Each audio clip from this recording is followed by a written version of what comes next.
Welcome to the Recess Life Podcast.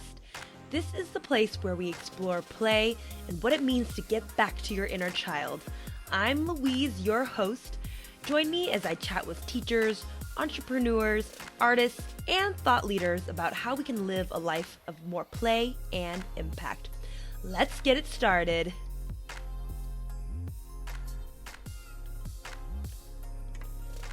Hello, everyone. Welcome back to the Recess Life Podcast. This is Season 4, Episode 5. I am recording this the day after Election Day here in the United States. And as of this moment, we do not know who our 46th president is going to be yet. It has been a nerve-wracking 48 hours, and it looks like the uncertainty is going to go on a little bit longer. It's looking more and more possible that Joe Biden will be our next president, but it's not over until it's over, right? Everyone I know is on edge about the results, and we're hoping for some good news because the last 4 years, frankly, have been very tumultuous, and it's made me aware of just how much work there is to be done and how divided we are as a country. I'm really embarrassed that it took me so long to wake up to this fact and that I didn't understand how deep this problem was in our country.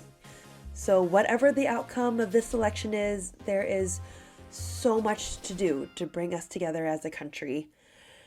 And it's made it really hard for me to not fall into hopelessness and despair, especially this year with everything that's been going on.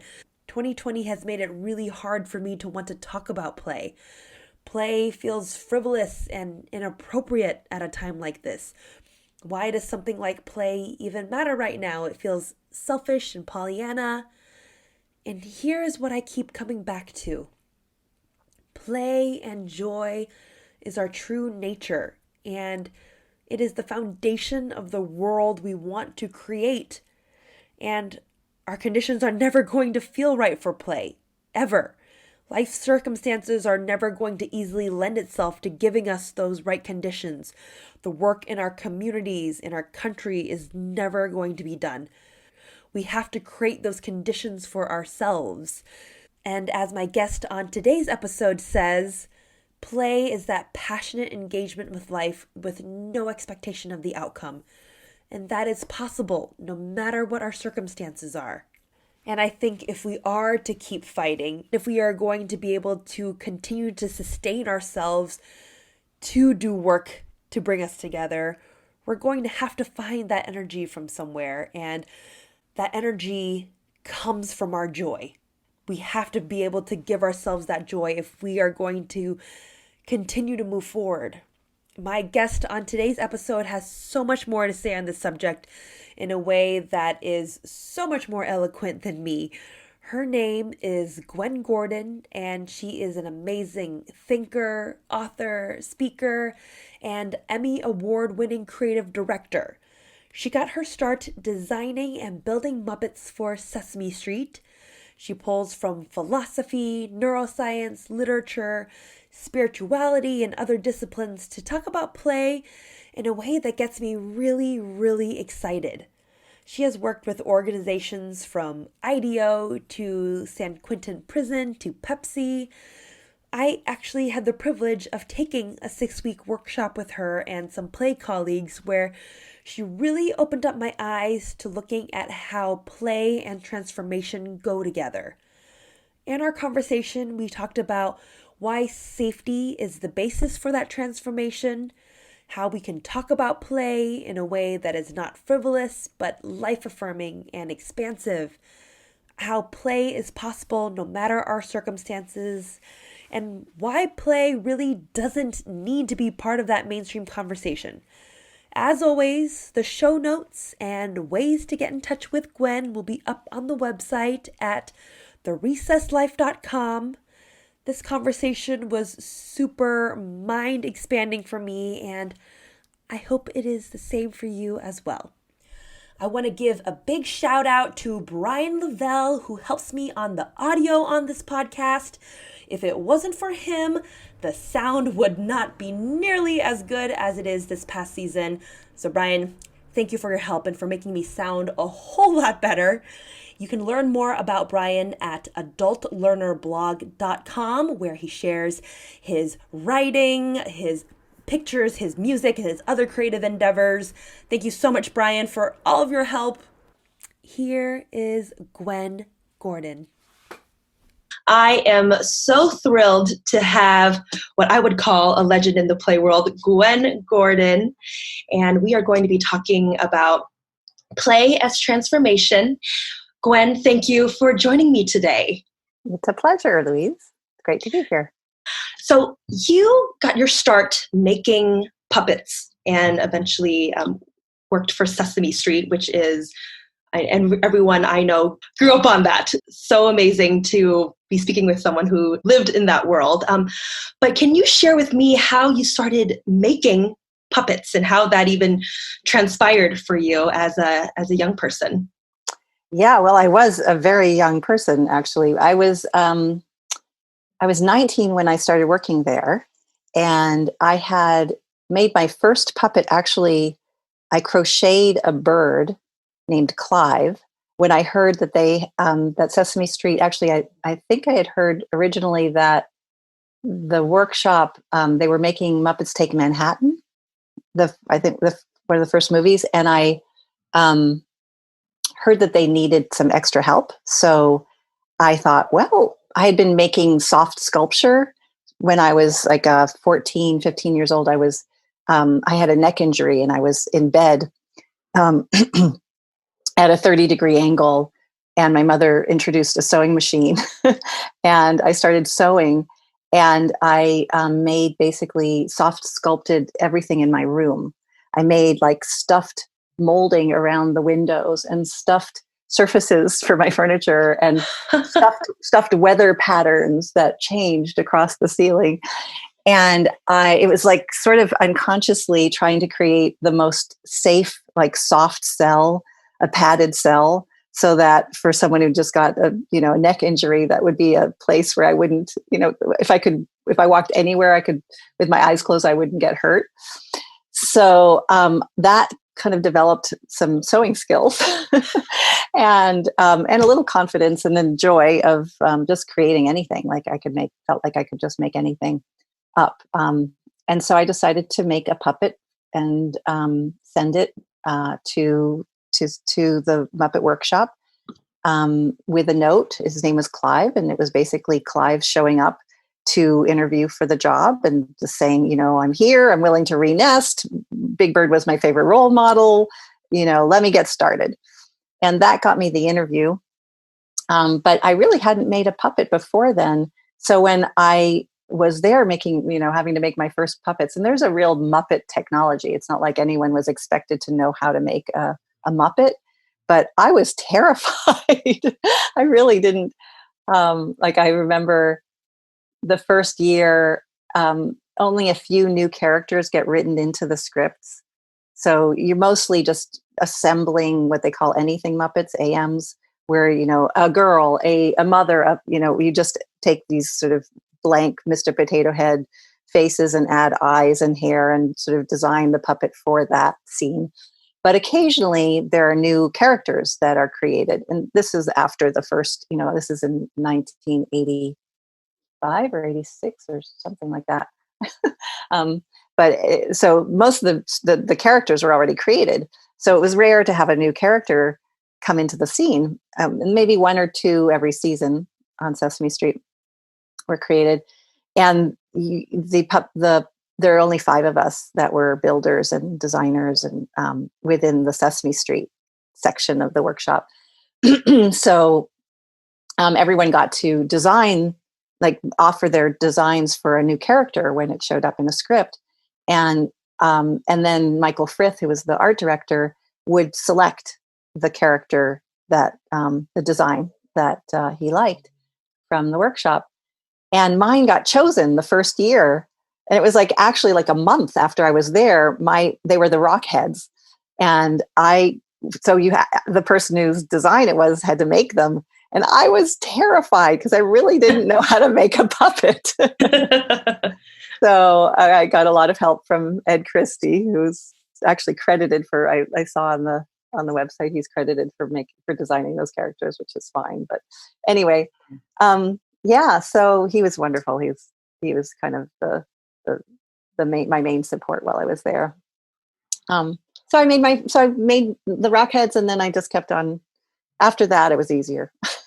Yeah, once you got your first one out of the way. Yeah, the boulders. Yeah, they were rocks that became animated when you passed them, and they came alive. And I remember. Okay. I think I remember those. If I have an image in my head of they have big bulgy eyes. Well, all Muppets have big bulgy eyes. Yeah, true. They have to see. Yeah. I love that you started making puppets while you were in bed. I was in Mexico recently too and visited the Frida Kahlo house, and that's how Frida Kahlo started painting, because she was in bed. And me and Frida. Yeah. So much in common. Absolutely. Sometimes people get us confused. But you started sewing and crocheting through something that you hadn't planned for it by any means. No. Something you decided to explore while you had no choice but to be in bed. Yeah, that's when art came. While I was lying down, art arrived. Can you think back to why that spark happened during that time in your life? Yeah. Well, I had been a gymnast up until then. I was 14, and I broke my neck doing gymnastics. And gymnastics had been my playground. It was really the place where I felt freest, happiest, most me, until I started to compete. And as soon as I became a competitive gymnast, I talk about this in my TED Talk. It was all about like toes pointed, legs straight, stick the landing, toes point, legs straight, stick the landing. And I worked out 2 to 3 hours a day. And it was just like it shifted from being a playground into a proving ground where I was competing. I kind of didn't care about winning, but I was on a team and with coaches that did. So it kind of got into my, it sort of worked its way into my system. But I lost the joy of it. And then I injured myself. And so I was really depressed and I was so physical and kinesthetic. It's my primary, I still dance. It's like my primary playground. So lying there was really hard, and I was in pain. And my mother brought me initially, before the sewing machine, just a big 50-pound bag of porcelain clay, and and it had a little tray, and I would just make these what I made these 3-dimensional star shapes that I called miracles. And I just made miracle after miracle after miracle. I just made hundreds of miracles, and I painted them bright colors. And when people came to visit, I would just give them miracles. And that was really, was really helping me through that. Like just, I was still making things with my hands, and I found that the whole kinesthetic sort of gymnastics part of me was finding my way to another playground. And somehow also just the imagination. It's like, it's a time for miracles. Like, I can't do this myself. I'm going to just make some miracles and see what happens. And then I started sewing. And so that was really my second playground, was creative expression, from like the body to the art. Yeah. You found a different way to create with your body. Yeah, right. My hands. How long did you work at Sesame Street? Just 2 years. What did you discover about yourself during that time? Because you were, like you said, you were 19. So you were 19 to 21. You were still young. Yeah, very young. Yeah. I mean, think about if somebody asked you about the job that you did when you were 19, like that was the most interesting thing about you, which it isn't, but it's so compelling to other people. That time was a critical, like, growing up time. I left college to do it, to be on Sesame Street. And, Sesame Street was just September to January. So the rest of the time we were building for other movies mostly. The first year we were in the Muppet Workshop was in the main building in the atrium space, which was gorgeous. It had the skylight, and tree, and it was just like the most beautiful space to create in. And we, as the creatives, were considered sort of the centerpiece of the business. This is where the new characters were coming from. And Jim would come he was regularly in the workshop. We had relationships with him. It was like no memos, it was just to conversation. So it was early days. The following year, at the end of the first year, all these, we call them the game show hosts. They're like people like Bill, Bob, Jay. And they all had like gray sideburns and then glasses. We couldn't tell them apart, but they were like upper management came. Like it was the company was scaling and they needed more structure. And so all these executives showed up, and suddenly everything was getting systematized. So we had like evaluation forms and milestones and benchmarks. And it was like, we were all going, what's a milestone? Like we had to fill out these forms and like, oh, I don't know. I think they're round. I think that they're gray. It's like, okay, well, let's make some milestones. And so we like made this jar of pickled milestones and send them up to the corporate offices, because we were like, what is this? I mean, as they scaled, they saw that the money was in the products, and the licensing department became more important than the people who are creating the new characters and building them. So licensing actually took over the atrium space, and the workshop got pushed into this sort of sweatshop down the street. And it was grim. It was like this box, gray box from this gorgeous light-filled. And it really was a symbol for the shift in the culture. And it's partly why I left. It was like, it wasn't people, a lot of people left. And a lot of people were making more money, moonlighting for the licensing department. Like I made a baby Miss Piggy and Kermit nightlight sculpture that I made so much more money than I made designing new characters. At the same time, like Kermit learned to ride a bike, which was beginning of more robotics and leaving the sort of rough, simple, hand puppet look. And it was moving toward automation on all levels. It was a turning point. And I think this is my hypothesis, but there were a lot of things that were difficult for Jim, but I think Jim Henson, he got sick and died soon after that. It was like a few years later. Not saying that was the cause, but there's a lot of factors, obviously. Sure. But I think it was a really big change in the culture. And so I learned a lot about the conditions that make it possible for people to thrive and remain creative and alive. And it really did shift from a playground to a proving ground, like that experience. Yeah. So that was the seed for, what would later become my work around restoring the playground, making sure we keep those conditions, this bright atrium space of our consciousness available for our own playground to thrive. Yes, it seems like it is so common for so many creative industries, creative practices to shift to that proving ground. You experienced it in gymnastics and then you experienced it in Sesame Street. I just have to wonder, is there, one, why does that happen? And two, because I think our world is very concerned with profitability and scaling and being able to automate and duplicate things easier with as little effort as possible. So you see that shift as sort of taking the human spirit out of a lot of creativity. And, this is such a big conversation, but is it possible to have that large scale impact in our world with creativity without taking away the humanity that makes it so special in the first place? That's well, that question is way over my pay grade. I'll tell you, I would love to be able to answer that. I will have to say, on principle, yes, it is possible. I like that you left it as a yes, no question, because then I'll just answer, yes, it is possible. Don't ask me how.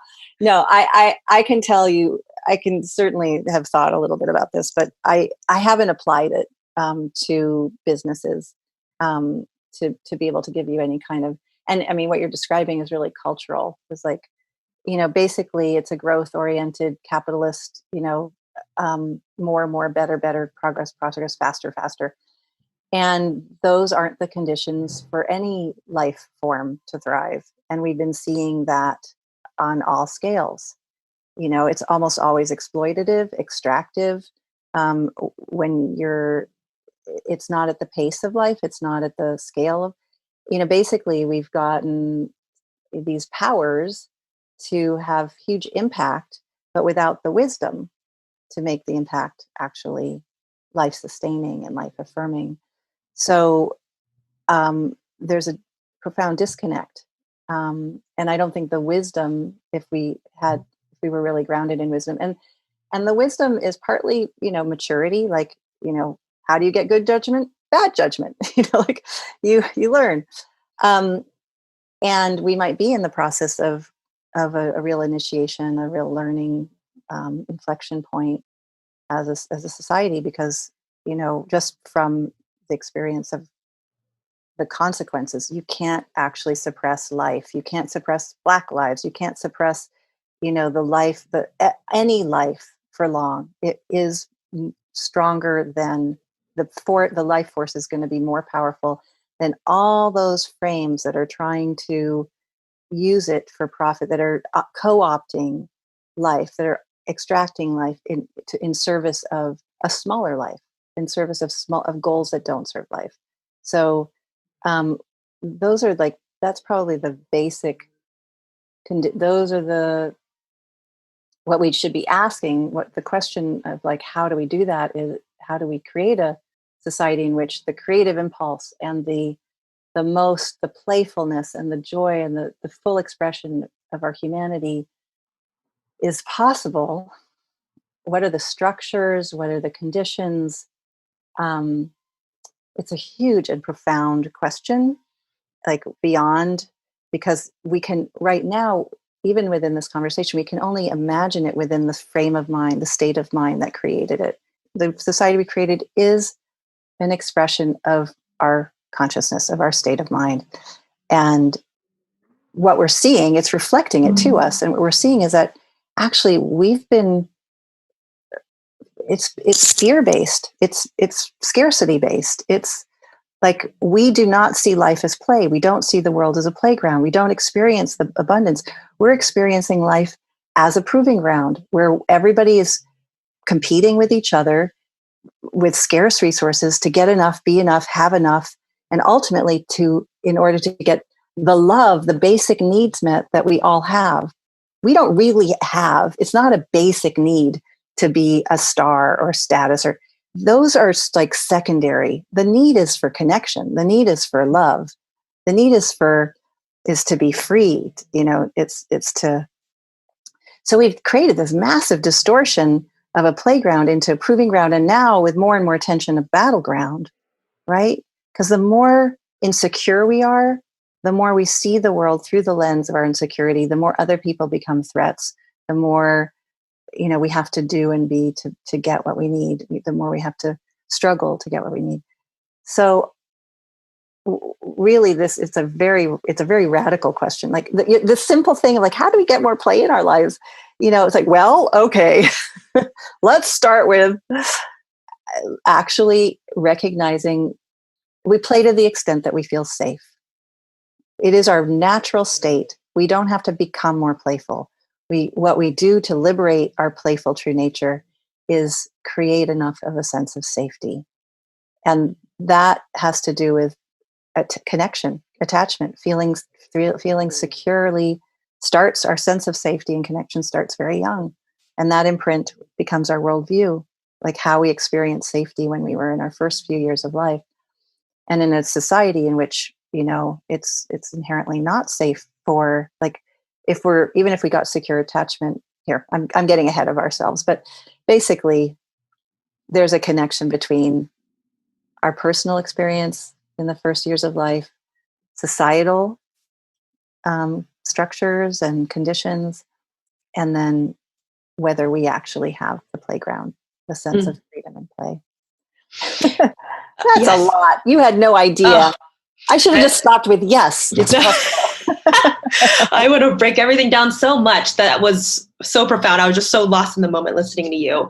How do we even recognize that we don't have a sense of safety in ourselves? And when you asked your question earlier about how did I get started with this podcast, when I think about it through that lens now, I can recognize that when I was growing up, I didn't feel safe.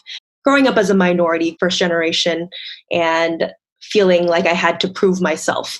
And once I was able to be independent and move out on my own, I created my own security. And the more secure I became, the more I was able to become that version of myself that I was always craving to be when I was young, the performative, gregarious, playful one that I always just dreamt of being.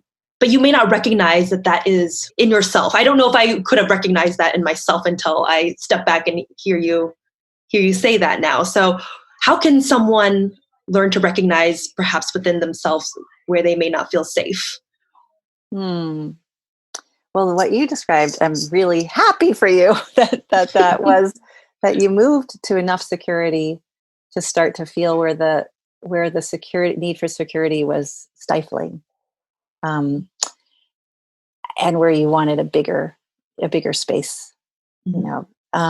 So you learned from contrast, right? You learned by seeing, oh, wow, I played a little bit, like this is there's a couple of forces. One is like, it is inherent in us. If you put the lid on play, it will blast. It's like putting the lid on life force. We'll either just slowly die, a gray box existence, or the pressure just builds up and it's like, something breaks, right? And sometimes we have to wait until we're like retired. It's like, finally I can play. But the sooner the better. We do learn from contrast. Sometimes we see other people who seem freer than we are. We're like, oh, there's another way. Like, I think a lot of people have that experience. Like, oh, look, they just took a month off. Holy cow, I can do that? Like, oh, the 4-hour work week. Oh, revelatory, like it's possible because we're in a cultural trance. We just come in. It's the lenses we're seeing through. Hard to know there's something else. Like, but when something else shows up, it's like, whoa, I suddenly have a perspective on my perspective. Yep. Your perspective is expanded. Yeah. And you see the limitations of the perspective that you had. So, and you can see, oh, wow, I'm like this, moving through life like tied. I guess this is all audio. So I'm holding myself tight. And then I see somebody else who's like this, is like, ooh. Or I have an experience like I've been walking really tightly and I trip and I fall. And like, that wasn't so bad. Or, I have an experience of falling in love or having, an awakening experience or seeing beauty. And it's like, the expanded state, suddenly it makes it clear how contracted we are in other states, Yeah. Contrast. Yeah. Right. Yeah. So it takes sometimes just coming out of perhaps the shell that you were keeping yourself in to feel safe. Yeah. And seeing what is possible. There's other choices. Yeah. I mean, we justify our worldview over and over again. No, I have to work harder because look, the pressure outside us, the idea, well, I'll play after, at the weekend, or I'll play when I retire, or this is life. Take life seriously. We have to be serious adults in order to be, to have a life of value. It's like our entire construct about what creates value was made up. It was totally made up, but it's made up in a system that rewards it. And there's a cost to not having it. So we have to start to get creative and like look at, and a lot of people have, I mean, it's amazing. But most of us are like, we're looking at the next, like if we came from a family where success wasn't, mainstream success wasn't even an option, there was real insecurity, then the freedom looks like, no, I'm going to break through that boundary, that class barrier, and I'm going to achieve at the next level. And then we're like, whoa, no cheese down that tunnel. Like I did it and I feel empty, What's and then next? The next thing. And so, we have to go through those. We have to go through whatever we're going through. Like we're doing the best we can. Everybody is, but there's a possibility that is ultimately free. There is a possibility of of being able to play no matter what your circumstances are. Mm. Mm. That's the transformation. That's what we're aiming for. Yeah. Unconditional play. Yeah.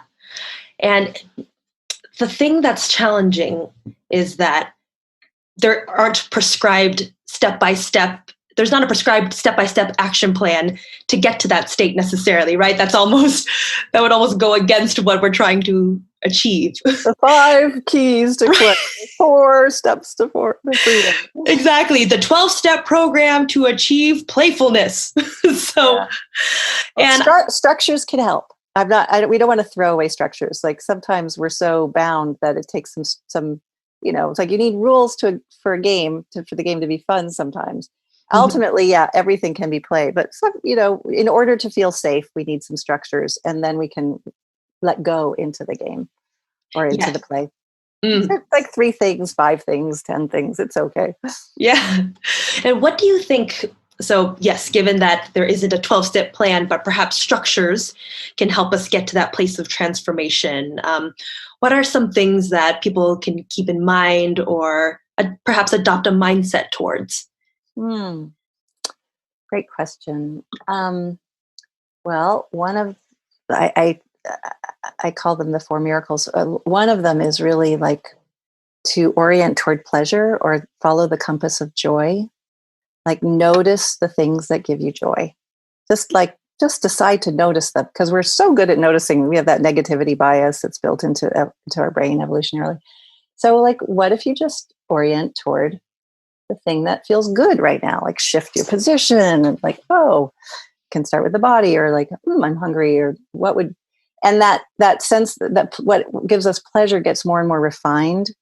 Like maybe at first it's like binge watching or a lot of ice cream or whatever, but eventually it's like, that's not really that pleasurable. Like, but you sometimes have to go down those alleys, get into those eddies in order to realize to hone your compass. Right. So you get your compass refined. Like what's really gives me joy. Hone your intuition. Yeah. And sensitivity to what real joy is. Like, you just sort of wake up a little more to that. And it helps to meditate. It helps to get quiet so you can get more sensitive. The more sensitive we are, the more aligned we can be with the things that bring us the most joy. So just getting quiet, and creating some space between your reactions, so you can like allow what your response to life to be also more reflective of the things that bring you joy and bring more joy instead of making big messes. Yeah. So there's that. So yeah, meditation, I think that's a really helpful tool, because you also get a sense of safety, because mostly what's unsafe is the triggers and the reactivity. It's not actually what's happening out there. It's your reaction to it. So if you have some space around that reaction, that makes life safer. So then you can play more. In fact, that sense of space is the playground. That is the playground, the space inside your being, your state. So compass of joy. And then this whole idea of welcoming everything. It's a big yes and to life, that everything is now part of the game. And whether you like it or not, whatever opinions you have or not, resisting it will be, is blocking the offer in improv. It keeps the story from moving. Like that, it was the whole idea of yes and is an improv principle. And it originally came up because as a tool, Keith Johnstone developed it as a tool so that scenes can actually keep moving. So it's like the movement of the scene. Something wants to happen. And if you block the offer, you block the action. So like, okay, something's happened. Oh, pandemic. All right, here we go. So it's like the yes and isn't like, yeah, I love Corona. It isn't about loving it. It's about just not resisting it and accepting it. That's how to keep the game going. It's to keep the energy moving. which ultimately, in my definition of play, it's the movement of the energy. It's the movement. I like to say that the universe is made of love, and that beauty is the face of love, and play is the movement of love. And that love, that energy, that life force, chi, whatever, prana, whatever you want to call it, it's moving through us all the time.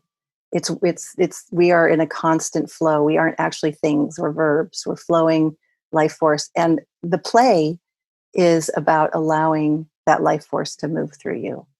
And that's the play. It's like rope has play when it's in motion. When it becomes rigid, it's no longer, there's no play. So play as movement, I think, is the most helpful definition. Play as movement. Free to move. Yes. Oh, yeah. That image of love flowing through all of us is beautiful. And I think we all certainly could use more of that right now with everything that's going on. So you worked at the San Quentin prison for a time, correct? Yeah. I would love to hear any specific stories you want to share around transformation that you perhaps saw during your time there. What I did at San Quentin was sponsor a prisoner who was teaching a class, the only prisoner-led class. And it was called Keeping It Real with a Keel. And he was taking, what he thought were the main life lessons. He'd been in San Quentin for 28 years, and he was taking the lessons that he'd learned and wanting to help young new inmates not make the same mistakes and face some of the issues in prison. And so we worked together. I was sort of, he needed a sponsor, to just somebody from the outside to sort of be there and watch. But I was also coaching him, and we introduced skits, and we introduced playful practices, like ways to engage people. I was mostly just in the background. If they needed somebody to play a part, I would play a part, but I was really just empowering Akil to, have his impact, which was huge. They were always just little scenes like how to treat women, how to talk to your parole officer, how to going through interviews, how to dealing with manhood. I mean, it was unusual. I was a white woman in, a prison with a black man teaching, and mostly people of color. So I really was I was stepping back, Yeah. Let them have the stage. Yeah. This was not about me. Mm. So. Yeah. And I think play in environments like that are so fascinating to me, because I think even in our day-to-day life, it can be challenging to find the play within that, given the natural freedom we already have. And so to hear about play being implemented in an environment where there's absolutely no freedom at all, it just, again, that's a contrast in a different way of understanding what is possible if you allow that movement to flow through you. So curious about that. Yeah, play and freedom are so connected, and real freedom, ultimate freedom exists only when there are no terms for freedom, right?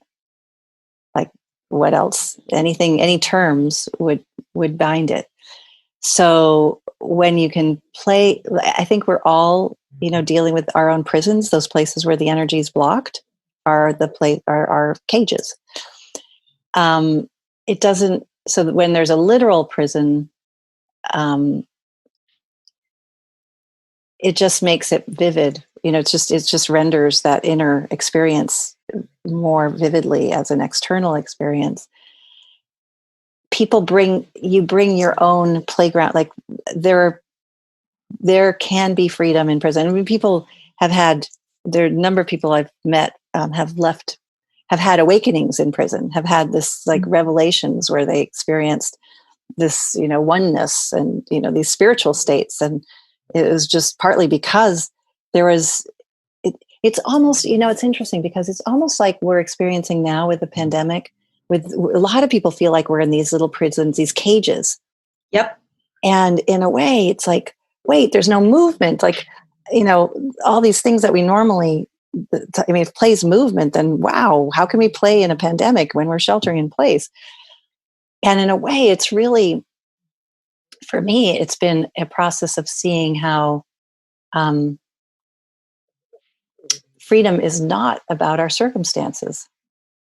Exactly. And that, the power is to play no matter what. But the power really is about to feel safe no matter what. And so, like, when we skip that step and we try to play before we feel safe, sometimes you can play will put you in a state where you can experience some safety. It's like, you kind of get a glimpse of what's free in you when you play. Like, if you've just come up with a game, it's like, oh, for a brief second, I wasn't so preoccupied with myself. I wasn't monitoring my self-image. I wasn't, trying to be somebody. Like, whoo, thank God for one brief moment. I didn't, I didn't get in the way of life. Yeah.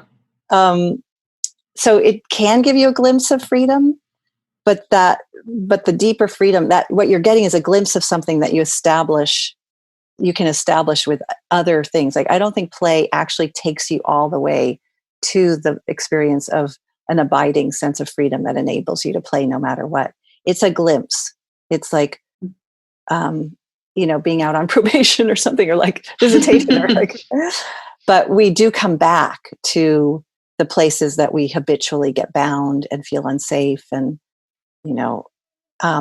so for me, the pandemic has been really, an opportunity to experience almost like when it's so hard, when it's like,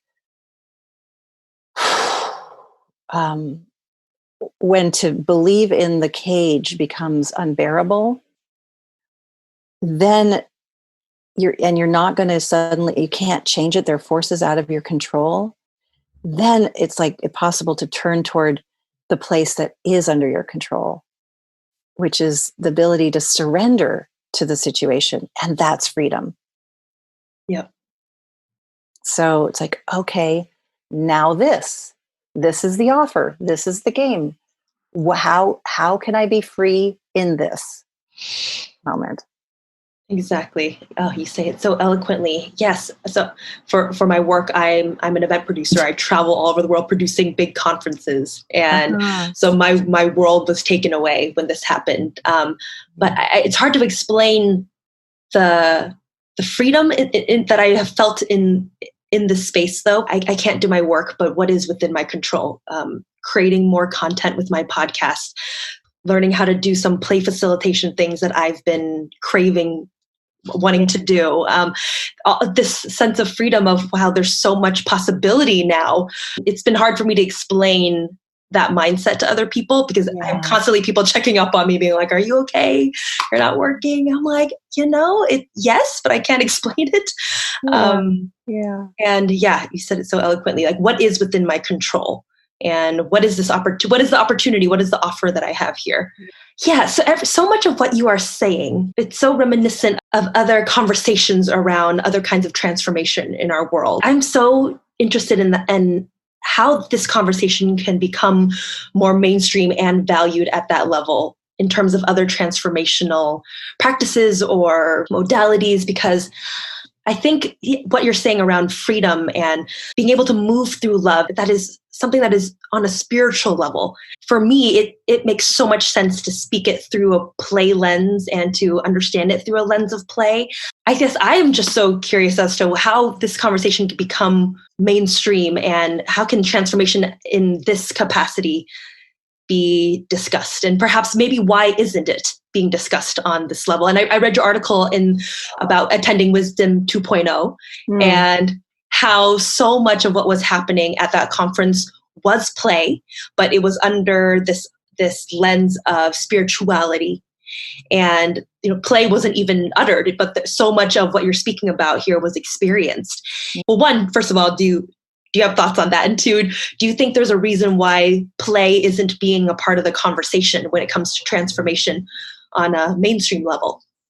Well, play has its own little ghetto where it's, considered frivolous and not, not part of serious adulthood. And it's certainly like, marginalized within a proving ground mentality. But, so it's not surprising. It's like, of course, play isn't, it's considered partly childish. And if we were to call it, imagination or creativity or freedom or almost any other word, so part of it is language. I think that it's got baggage and it's unclear what it is. It's like, it's got 32 definitions in the Oxford English Dictionary. It's like, it's true. What do we even mean when we say play? So it's problematic.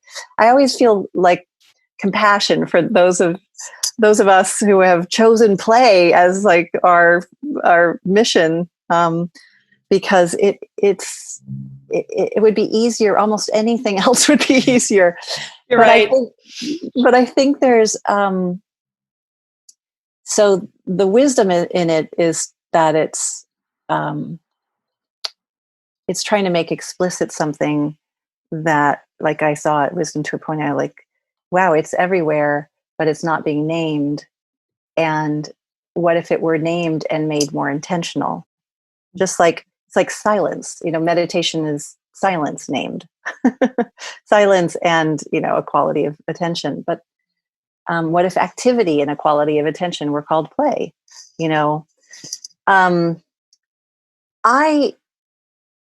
I don't know that I share the mission anymore around play per se being a part of a public conversation or elevating that conversation.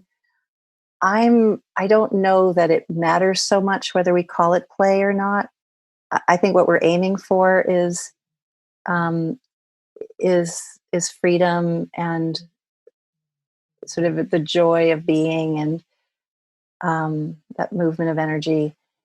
And I see the uprising around racial justice as completely linked to, unblocking the energy blocks at the level of the society so that play is possible. Mm. So I think what we can do is take our play lens and almost broaden it and really understand, instead of imposing the play frame onto a world that's resisting it. Because so what if they call it play? And more people are calling it play. And then play gets the whole idea of play gets co-opted into the proving ground. And we've got playrooms and ping pong tables in corporate settings that are like no more playful than anything. Like I don't know that it matters so much that it's play. I think it matters that it expresses and leads to increasing connection and freedom.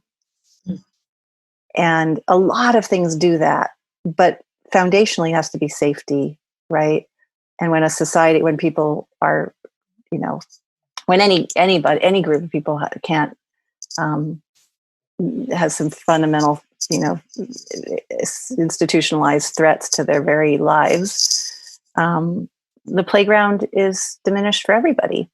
So I'm bringing that issue in. I mean, that's a societal one. We have a society that's begun to become a proving ground since you bring the societal conversation in.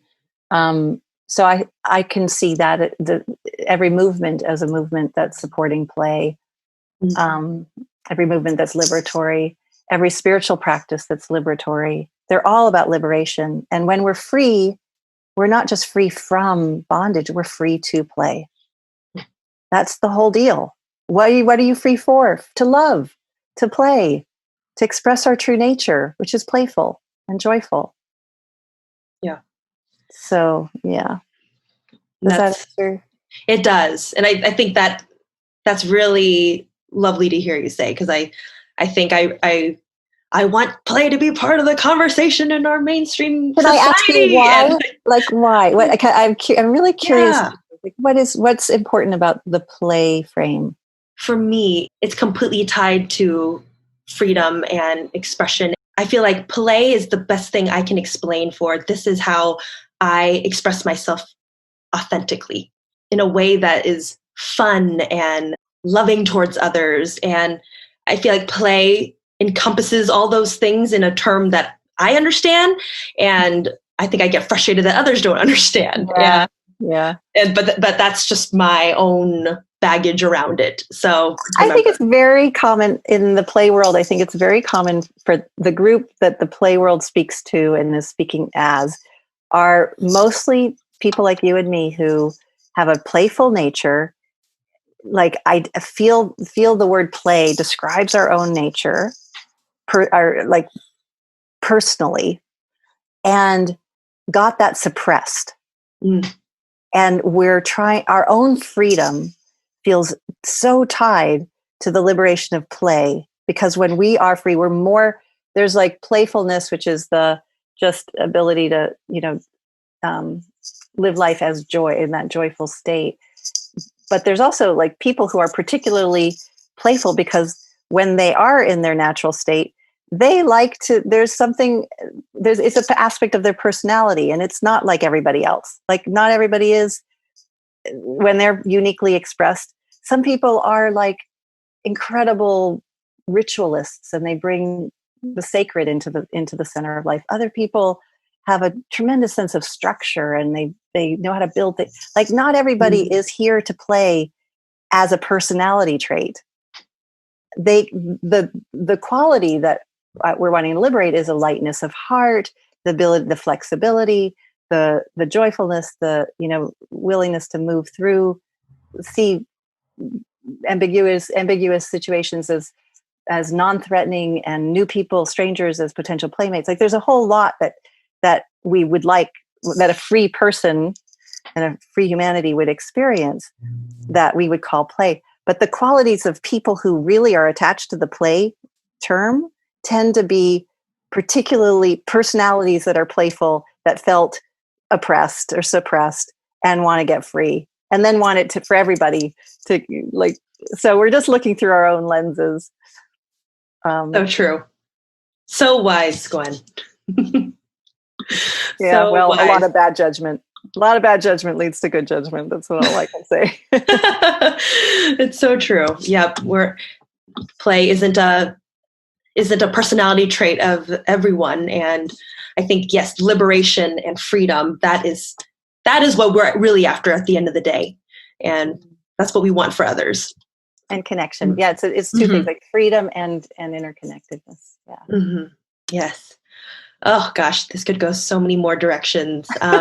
You got a hard one. Louise, like, because I got a master's degree in philosophy and religion. Like you had no idea that you'd be opening a whole like Pandora's box of opinions and perspectives. And I love it, because you do a lot of interviews and conversations about play. Is there anything that you wish others would ask you, or that you want to talk about more in regards to play? Well, mostly my focus recently has been on like it used to be about play, transformative play, and now it's become shifted to playful transformation, because the transformation is more central. And I'm playful, and I believe play is playfulness, bringing that lightheartedness and but only if it's attuned, only if you're not imposing your state of playfulness on someone else, like meeting them where they are. So that's where I see, it's attuned play. I think what I care about most is our healing and our awakening, and that we can use play to be as a playfulness and play skillfully, as needed, as one of the many tools in the toolbox to support each other's play. And, certainly with movements, and when we make it irresistible and playful. So I guess I'm answering the question that I haven't articulated. I think that I'll just take that as your question as an invitation to talk about anything I want to talk about. Yes, please. Yes. I won't. Maybe once I've answered the question, we can do like the Jeopardy. Like figure it out. What was the question? Right. The question is. For 20 points. Yeah. So, right now there's what's caught my attention is the social realm, and the lives that have been kept from play. that have been unsafe, and and a climate change, climate crisis. Like let's just talk about the apocalypse for a Let's moment. do it. Let's not, like, the elephant's in the room. It's been in the room. And so how can a conversation about play not be frivolous when we're facing extinctions and, you know, Crisis after crisis. yeah, that are threaten the viability of complex life. Like, we're in that process now. I'm glad you asked. Let's dive in. Yeah. This requires just a little bit of silence before blurting. Here's the great thing about play is that it's not oriented toward an outcome. It's not attached to the outcome. The wonderful thing that happens when we're playing is that we are both passionately engaged, 100% there, present, and not attached to the outcome, because the point isn't how it ends. The point is the joy of the moment and being in the playground with other beautiful playmates and relishing the moment, whatever it is. That is the state, with the passionate engagement without the attachment to outcome. That's the state that is the basis for the world that we want to live in. That is the state that's going to create the world, that's going to be able to have the ingenuity, the love, the connection, the well-being, the sense, the resourcefulness, that, and even the vision and the sense of, like, is this life enhancing? Like, is this fun? Is this keeping the play going? That is the state that is the basis for a life sustaining. That's like the central pattern, when the caterpillar goes into the cocoon, it becomes goop, except for those imaginal cells, which are the pattern that is the basis of the next level of transformation. When we're playing, it's like a pattern of wholeness that's the basis of the world that we want to create. And our state of mind, which is that total presence and delight in and welcoming of everything that comes, and not attached to outcome. It's the paradox of, it will create the best outcomes while not having that at stake, not holding the outcome as the purpose. So that's really, like, when we're in an apocalypse, what is going to create the level of safety? The question is, like, we're terrified. Our very being, our very existence, not just ours, but everything we love, is at stake. What is it that's going to create a sense of safety, that's going to have us feel safe enough to enter that state, which is the only state which will engender a world that's safe and viable? Like, that's the question, right? How do we get that safe, that we can be in fires and in pandemics and still be rooted in a sense of well-being that isn't dependent on our circumstances? It's possible. That's what I have to say. It is possible. It is the deepest, the biggest. This is what transformation is for. It's to open into that realm, that state where we know we're safe and can play while changing systems, while protesting in the streets, while whatever we're called to do. There's nothing we have to do, because life itself is moving through us with its genius and its creativity, guiding to us to do exactly the next thing that will support life. There's no right way, there's no wrong way. It's life with its infinite wisdom that took 13.7 billion years, created a planet, a species that could reflect on itself and learn how to play like life. And that is what I think this moment is for, is to learn how to play like life, which is always safe. It's not like a life, it's life itself. So what is that? It is awakened awareness. It is a spiritual transformation. It is the biggest deal. And I honestly feel like it's like I'm coming out of the closet. Like, I don't want to play anything less than that. And I want to support people in the healing, which is like unblocking those blocks within our system, like helping the trauma and the fears and the conditioning, like supporting people in letting energy the energy blockages unwind, so the play can come through them, but also in anchoring in our true nature, so that we can play full on, passionately, without any attachment to the outcome, in the midst of an apocalypse. Chills. I'm speechless.